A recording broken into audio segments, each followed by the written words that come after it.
Hello मेरे प्यारे बच्चों, कैसे हैं आप सब। और वाईसीटी यूपी बोर्ड के क्लास 10 के साइंस की इस क्लास में आपका स्वागत है बेटा। सबसे पहले आप लोग चैनल को प्लीज सब्सक्राइब करिए, प्लीज सब्सक्राइब करिए। आपको पता है कि नहीं, ये मैंने आपके लिए क्लास 10 का जो है साइंस का चैप्टर वाइज बेटा हमने एकदम किताब बनवा दी बेटा। जी हाँ, चैप्टर वाइज के साथ साथ ये पेपर वाइज है। इसमें पूरा पूरा आपका क्लास 10 साइंस का जो विज्ञान है पूरा पूरा सॉल्व है। एक एक प्रश्नों को यहाँ पे एक एक पेपर को पूरा पूरा सॉल्व किया गया है, जो कि आपके पीवाईक्यू में आए हैं। तो आपको अनसॉल्व करने की जरूरत नहीं है। अनसॉल्व भी आपको मैं आपको फ्री में दे दिया हूँ, पीडीएफ आईसीटी का। तो जाइए टेलीग्राम चैनल से डाउनलोड कर लीजिएगा, यस के मिशरी, ठीक है ना। और ये जो है आपका यूपी बोर्ड की बुक आप जाइए बाई कर सकते हैं ऑफिशियल वेबसाइट वाईसीटी की। और यहाँ बेटा मैं आपके लिए फिजिक्स के लेकर आया हूँ कुल महत्वपूर्ण बार बार आने वाले बेटा 50 टॉपिक। ऐसे 50 टॉपिक हैं जो कि बार बार आपके बेटा पेपर में पूछे जाते हैं। तो क्यों ना आप ये 50 टॉपिक तैयार कर लें, है कि नहीं, जो कि आपके पेपर में बार बार आ रहे हैं। आप क्यों परेशान होते, पूरी तैयारी हम करवा देंगे आपकी, साइंस की, हिंदी की, हर एक विषय की। सो प्लीज यार आपसे एक रिक्वेस्ट है, चैनल को बेटा सब्सक्राइब करना पड़ेगा, चैनल को सब्सक्राइब करना पड़ेगा। और यह जो मैंने टॉपिक दिया है वो संपूर्ण पाठ्यक्रम से तैयार किया है। ऐसा नहीं है कि भाई मैंने उठाया दे दिया, इसमें कुछ भी नहीं छूटा है। सारा का सारा जो रिपीटेड है, बार बार पेपर में आ रहे हैं, वो सारा का सारा मैंने 50 टॉपिक दिया है। वो भी आपके कैसे, टॉपिक वाइज। जैसे कि सबसे पहले मैंने आपको बेटा यहाँ पे केमिस्ट्री के दिए हैं टॉपिक्स, उसके बाद बायोलॉजी का मैंने दिया है, उसके बाद आपका बेटा फिजिक्स का है। तो आपके जो जितने नंबर के आते हैं, जैसे आपका जो केमिस्ट्री है वो 20 नंबर का आता है, बायोलॉजी 25 नंबर का आता है, फिजिक्स 25 नंबर का। तो टोटल कितने आपके 70 नंबर का आपका जो साइंस का पेपर होता है वो मैंने आपको पूरा दिया है, ठीक है ना। तो एक एक करके पढ़ें। सबसे पहले आपसे रिक्वेस्ट है कि आप प्लीज चैनल को क्या कर लेंगे, सब्सक्राइब कर लेंगे। क्या कर लेंगे बेटा, सब्सक्राइब कर लेंगे, ठीक है ना। चलिएगा देखते हैं, आप पे रासायन विज्ञान केमिस्ट्री के कुल जो प्रश्न आते हैं वो 20 नंबर के आते हैं। सबसे पहला बेटा जो चैप्टर है आपका रासायनिक अभिक्रियाएं एवं समीकरण, वहां से जो आपके प्रश्न आते हैं वो आते हैं यहाँ से कि रासायनिक अभिक्रियाओं के जितने भी प्रकार हैं आप रट लेना। अच्छा, कौन कौन से रटना है, ध्यान देना, पेपर में आता है। जैसे संयोजन अभिक्रिया, वियोजन अभिक्रिया, विस्थापन अभिक्रिया, द्विविस्थापन अभिक्रियाओं की जो परिभाषा होती है उसको और उसका उदाहरण पेपर में आता है। तैयार कर लेंगे, इतने में काम हो जाए, मैंने आपको पढ़ा भी दिया है, ठीक है ना। उसके बाद दूसरा जो इंपॉर्टेंट टॉपिक बेटा रेडॉक्स अभिक्रिया। रेडॉक्स अभिक्रिया क्या होती है, जिसमें अपचयन उपचयन दोनों साथ में होती है, उसे रेडॉक्स अभिक्रिया कहा जाता है। मैंने आपको पढ़ाया भी है। और यहाँ का आपको परिभाषा, इसकी पहचान करना और रासायनिक समीकरण पेपर में आता है, तैयार कर लेंगे कि उपचयन क्या होता है, ऑक्सीडेशन क्या होता है, अपचयन क्या होता है, यानी कि रिडक्शन क्या होता है, ये आपको रट लेना है, पेपर में आता है। उसके बाद बेटा आपको पढ़ना है, क्या पढ़ना है, क्या पढ़ना है, रासायनिक अभिक्रिया को संतुलित करना। ये मैं आपको करवा दूंगा, इंपॉर्टेंट है, पेपर में आता है। वो चाहे आपको ऑब्जेक्टिव मिल जाएगा या अति लघुत्तरी मिल जाएगा, लघुत्तरी में किसी न किसी एक में मिल जाएगा करने के लिए। और ये आपका हिट एंड ट्रायल मेथड द्वारा मैं आपको करवा दूंगा, जिसको कहते हैं अनुमान विधि। क्या बेटा, अनुमान विधि बोला जाता है, ठीक ना। उसके बाद अगला बेटा जो टॉपिक है संक्षारण, संक्षारण और विकृत गंधिता। ये वाला टॉपिक भी आपको परिभाषा आपको तैयार कर लेना है और इनका रासायनिक समीकरण और इनका दैनिक जीवन में उपयोग, जो कि मैंने कल ही लेक्चर में पढ़ाया है, बहुत इंपॉर्टेंट है, तैयार कर लेंगे। उसके बाद अम्ल क्षारक लवण की बेटा आपने परिभाषा तैयार कर लेना। आर्हेनीय सिद्धांत के अनुसार हाइड्रोजन आयन और हाइड्रोक्सिल आयन के आधार पर परिभाषाएं तैयार कर लीजिएगा, बहुत ही इंपॉर्टेंट है, पेपर में भर भर के आते हैं। उसके बाद पीएच पैमाना वाला तैयार कर लेना। पीएच पैमाने से क्या जैसे प्रश्न आते हैं, इसकी परिभाषा दे देगा कि भैया पीएच की परिभाषा क्या होती है, इसका गणितीय रूप लिखिए और दैनिक जीवन में पीएच के क्या क्या महत्व है, इस पर भी आपके पेपर में आता है। उसके बाद आता है उदासीनीकरण अभिक्रिया किसे कहते हैं, या फिर दे देंगे अम्ल और क्षारक की आपस क्रिया से लवण और जल के बनने का रासायनिक समीकरण लिखिए। जैसे मैंने दिया बस ऐसे आता है पेपर में, या फिर दे देगा भी उदासीनीकरण अभिक्रिया क्या होता है, या फिर लवण और जब, लवण और जब हमारा क्षार आपस में, सॉरी, अम्ल और जब क्षार आपस में क्रिया करता है तो लवण और जल बनाता है, तो इसका रासायनिक समीकरण लिखिए। लीजिए भैया, ऐसे पेपर में आ जाता है, कुछ अलग नहीं देगा, रहेगा पूरा आपका सिलेबस का। जब आप बार बार पढ़े रहेंगे ना तो आप उसका आसानी से आंसर बेटा दे पाएंगे। उसके बाद देगा धामन सोडा क्या होता है, इसकी निर्माण विधि दे देगा। रासायनिक सूत्र लिखना दे देगा और 2 प्रमुख इसके औद्योगिक उपयोग तथा घरेलू उपयोग लिखने के लिए दे देगा। तो ये भी टॉपिक बहुत इंपॉर्टेंट है, आप इसको रट लीजिएगा। कोई इशू होगा तो मुझे बताइए ना भाई साहब, मुझे बताइए, मैं हूँ आपके साथ, आप क्यों परेशान होते भाई? आपको परेशान नहीं होना है। उसके बाद आपका देगा बेटा क्या, बेकिंग सोडा, निर्माण विधि, रासायनिक सूत्र, भौतिक रासायनिक गुणधर्म और इसका उपयोग क्या होता है। मतलब बेकिंग सोडा के बारे में दे देगा, इसके निर्माण विधि को बताइए, इसका रासायनिक सूत्र लिखिए, इसके कहाँ-कहाँ पर औद्योगिक उपयोग हैं, ये भी पेपर में दे देता है। सो प्लीज आप इस टॉपिक को तैयार कर लेना, बाकी मैं करवाऊंगा, मैं पूरा पढ़ाऊंगा, आप परेशान मत होइए। उसके बाद प्लास्टर ऑफ पेरिस यानी कि जिप्सम से निर्माण की विधि, रासायनिक समीकरण और जल के साथ इसकी क्रिया और इसके उपयोग को बेटा आपको लिखना है। उसके बाद अगला जो 11 नंबर वाला टॉपिक है, व्यंजक चूर्ण के बारे में है कि व्यंजक चूर्ण का रासायनिक नाम, सूत्र, निर्माण विधि और जल शोधन व वस्त्र उपयोग में व्यंजक चूर्ण का हम लोग उपयोग कैसे करते हैं। ये भी आपका मोस्ट इंपॉर्टेंट टॉपिक है, आप लोग रख लीजिएगा, पेपर में भर भर के आता है। उसके बाद अगला जो टॉपिक बेटा, धातु और अधातु के गुणधर्म। जी हाँ, भौतिक गुणों और रासायनिक गुणों जैसे कि ऑक्सीजन, जल और अम्ल की साथ क्रिया का आधार पर दोनों में मुख्य अंतर पेपर में आता है, आप इसको बेटा तैयार कर लेंगे। उसके बाद सक्रियता श्रेणी जैसे कि धातुओं की क्रियाशीलता का घटनाक्रम और विस्थापन अभिक्रियाओं में इसका अनुप्रयोग पेपर में भर भर के आता है। प्लीज यार आपसे रिक्वेस्ट है कि आप इन टॉपिक को रट लीजिएगा। उसके बाद आपका आता है बेटा भर्जन और निस्तापन, भर भर के पेपर में आता है, भर भर के पेपर में आता है। सल्फाइड और कार्बोनेट एक्सो से धातु ऑक्साइड प्राप्त करने की प्रक्रियाओं में प्रमुख अंतर व समीकरण पेपर में आता है लिखने के लिए। सो प्लीज यार आप इसे तैयार कर लेंगे। उसके बाद पेपर में आता है बेटा, क्या आता है ध्यान देना, मिश्र धातु की परिभाषा, निर्माण का उद्देश्य और इसके प्रमुख उदाहरण जैसे पीतल, कांसा और सोल्डर की संरचना, ये भी आपके पेपर में आता है। आप लोग इसे क्या कर लेंगे, पूरा पूरा तैयार कर लेंगे, बार बार पेपर में रिपीटेड है।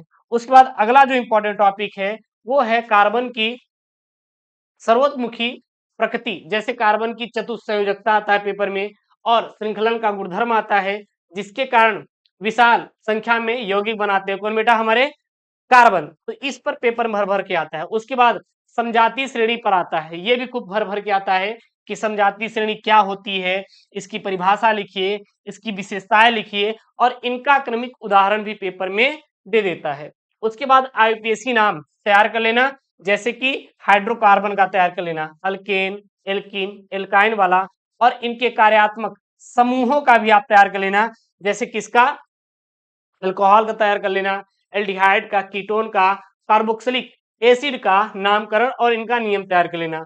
उसके बाद साबुन और अपमार्जक में किसको किसको तैयार कर लेना है, तो साबुन के निर्माण की रासायनिक विधि, जैसे साबुनीकरण अभिक्रिया क्या होती है, और साबुन तथा अपमार्जक में अंतर तैयार कर लेना। ये आपका आता है कि डिटर्जेंट और सॉप में क्या क्या डिफरेंस होते हैं। उसके बाद मिसेल, मिसेल भी आपका साबुन से रिलेटेड है, ये भी टॉपिक इंपॉर्टेंट है। तो साबुन के अणुओं की हाइड्रोफिलिक और हाइड्रोफोबिक सिरों के आधार पर सफाई प्रक्रिया की क्रिया विधि, मतलब ये वर्ग कैसे करता है, हमारे जो साबुन है इसका फंक्शन कैसे है, वर्ग कैसे है, ये भी पेपर में आता है और एक इंपॉर्टेंट टॉपिक में आप इसको ले सकते हैं। उसके बाद बायोलॉजी, भाई बायोलॉजी देखेंगे 25 नंबर का पेपर में आएगा बेटा, 25 नंबर का मतलब आपके पेपर में आता है, तैयार कर लेना। जैसे जैव प्रक्रम, लाइफ प्रोसेस आता है कि अवधारणा से प्रश्न आता है, क्या आता है कि जैव प्रक्रम यानी कि सजीवों के अनुरक्षण के लिए आवश्यक मूल प्रक्रमों का संक्षिप्त परिचय आपको देना रहेगा। कैसे देंगे, जैव प्रक्रम की परिभाषा दे देगा, तो आप तैयार कर लेना। उसके बाद बेटा पोषण के प्रकार तैयार कर लेना, जैसे कि स्वपोषी पोषण क्या होता है, परिभाषाएं, विषम पोषी पोषण क्या होता है और इनकी कार्य प्रणाली मतलब वर्क फंक्शन। साथ ही साथ इसमें अंतर पेपर में आता है कि स्वपोषी पोषण और विषम पोषी पोषण में आपको अंतर लिखने के लिए पेपर में आएगा। उसके बाद अगला है प्रकाश संश्लेषण। जी हाँ बेटा, क्या आएगा, प्रकाश संश्लेषण यानी कि फोटोसिंथेसिस, जिसको पूर्ण रासायनिक समीकरण, आवश्यक कच्चे पदार्थ, जल, धूप, क्लोरोफिल और इसके चरण कौन कौन से होते हैं, ये वाला तैयार कर लेना। फिर अगला है मानव पाचन तंत्र। मानव पाचन तंत्र में जैसे पाचन अंगों की स्वच्छ नामांकित चित्र आपको पढ़ लेना है, जैसे अमाशय जो होता है, क्षुद्रांत्र जो होता है में पाचन और प्रमुख पाचक एंजाइमों के वर्ग क्या क्या होते हैं। उसके बाद श्वसन तंत्र में जैसे बेटा वायवी और अवायवी श्वसन में अंतर और मानव श्वसन तंत्र की संरचना आपको बेटा क्या करना है, तैयार कर लेना है। उसके बाद मानव हृदय की संरचना और इसके वर्क फंक्शन तैयार कर लेना है।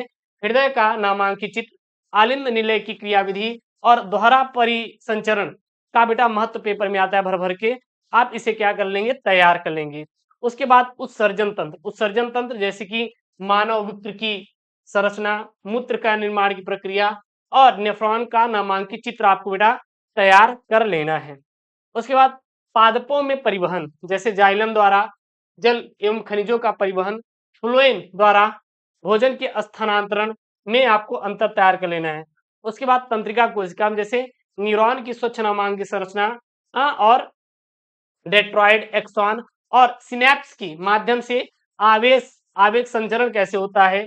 फिर उसके बाद प्रक्रिया विधि जैसे मस्तिष्क की भूमिका के बिना होने वाली अनैच्छिक क्रिया और ऐच्छिक क्रिया में अंतर आपको आता है पेपर में। उसके बाद मानव की अंतःस्रावी ग्रंथियां जैसे थायराइड, पीयूष, अग्नाशय और अधिवृक्क ग्रंथियों की स्थिति और उनसे स्रावित हार्मोन्स के वर्क फंक्शन आपके पेपर में आते हैं, आप इसे तैयार कर लेंगे। उसके बाद आता है बेटा फिजिक्स जो आएगा वो 25 नंबर का आएगा, लेकिन उससे पहले शायद 5-6 टॉपिक और हैं, देख लेते हैं। जैसे पादप हार्मोन्स में आपको तैयार कर लेना है, जैसे वृद्धि प्रवर्धक और वृद्धि रोधक तैयार कर लेना है। उसके बाद अलैंगिक जनन की विधियां जैसे कि अलैंगिक जनन में कौन, अमीबा में द्विविखंडन, हाइड्रामेम्बुलर, पुनरुत्थान और साथ ही साथ कायिक प्रवर्धन तैयार कर लेंगे। उसके बाद पुष्प की संरचना में आप जैसे पुष्प की संरचना के जितने भी भाग होते हैं तैयार कर लेना, जैसे दल पुंज, पुंकेसर, स्त्री केसर, वाह भाग कौन कौन से होते हैं। फिर परागण में आपको स्वपरागण परपरागण के लाभ, हानि, परिभाषाएं, माध्यम और इनके बीच अंतर तैयार कर लेना। फिर मानव जनतंत्र में बेटा नर जनतंत्र, मादा जनतंत्र की संरचना, इनके प्रमुख कार्य और युग्मक निर्माण जैसे शुक्राणु और अंडाणु का, बस यही पेपर में आएगा। उसके बाद एक और है यहाँ पे परिवार नियोजन की विधियां, ये जनसंख्या वाला आप लोग पढ़ लेना कि जनसंख्या नियंत्रण वाला टॉपिक तैयार कर लेना।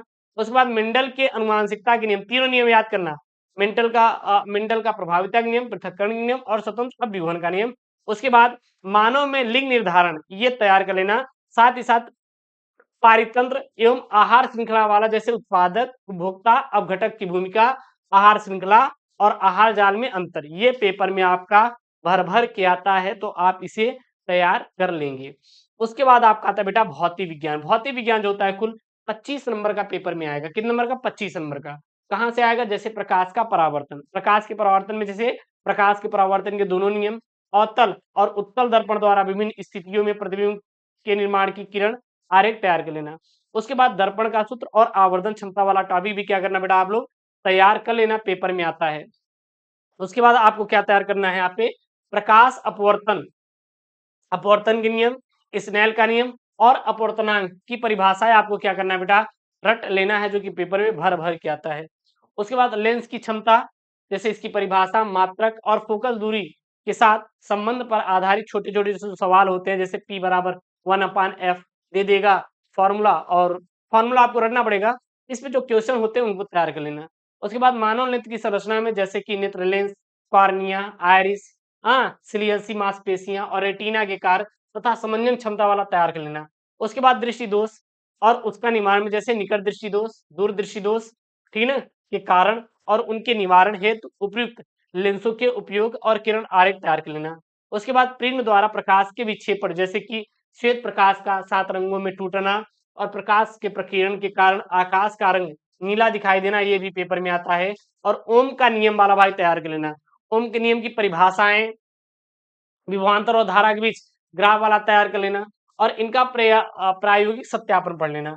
उसके बाद प्रतिरोधों का संयोजन, श्रेणी क्रम संयोजन और समांतर क्रम संयोजन, ये दोनों बेटा क्या होने चाहिए, आपको रटे होने चाहिए। पेपर में आपके हर साल पूछे जाते, हर साल, ऐसा कोई साल नहीं हुआ जिस वर्ष ये आया नहीं।